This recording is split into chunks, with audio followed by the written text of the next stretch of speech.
दोस्तों, क्या आप जानते हो कि हाल ही में इंडियन रेलवे के द्वारा एक ऐसा कारनामा किया गया है जिसको देखने के बाद सभी लोगों के द्वारा ये बोला जा रहा है कि इंडियन रेलवे के लिए ये एक ऐतिहासिक कदम होने वाला है। यानी कि कुल मिलाकर हम बोल सकते हैं कि इंडियन रेलवे के द्वारा एक इतिहास बनाया गया है।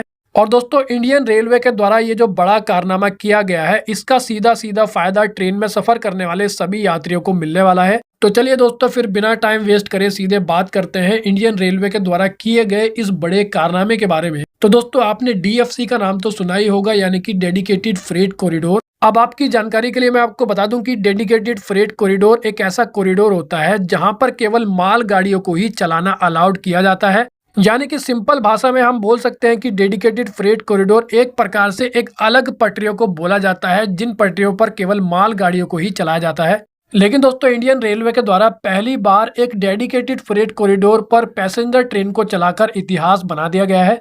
बेसिकली रात को 10:41 पर एक पैसेंजर ट्रेन को डेडिकेटेड फ्रेट कॉरिडोर पर चलाया गया। उसके बाद डगमगपुर से शुरू हुई ये ट्रेन काफी तेजी से रफ्तार पकड़ने लगी। यानी कि दोस्तों, इस पैसेंजर ट्रेन को प्रयागराज में डेडिकेटेड फ्रेट कॉरिडोर पर पहली बार चलाया गया और इतिहास बनाया गया।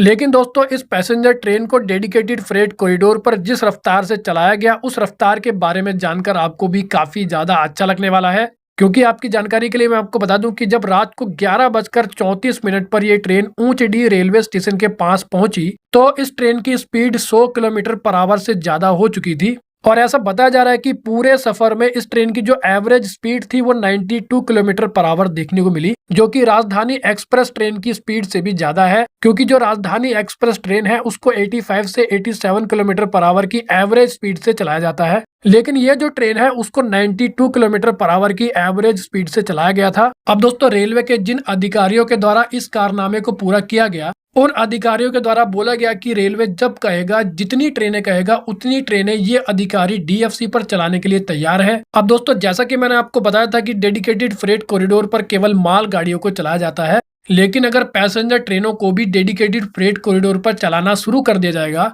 तो उसके कारण रेलवे की जो मेन लाइनें हैं जहां पर अभी पैसेंजर ट्रेनों को चलाया जाता है, उन सभी लाइनों पर भीड़ काफी ज्यादा कम हो जाएगी। और अल्टीमेटली इसके कारण पैसेंजर ट्रेनों की जो स्पीड है वो भी पहले से कहीं ज्यादा बढ़ जाएगी। और इसी के साथ ट्रेनों को लेकर लेट होने की जो प्रॉब्लम हमें देखने को मिलती है वो भी काफी हद तक दूर हो जाएगी। तो वेल दोस्तों, इस वीडियो में इतना ही। I hope you like the video. तो फिर मिलेंगे अगली वीडियो में, जब तक के लिए जय हिंद।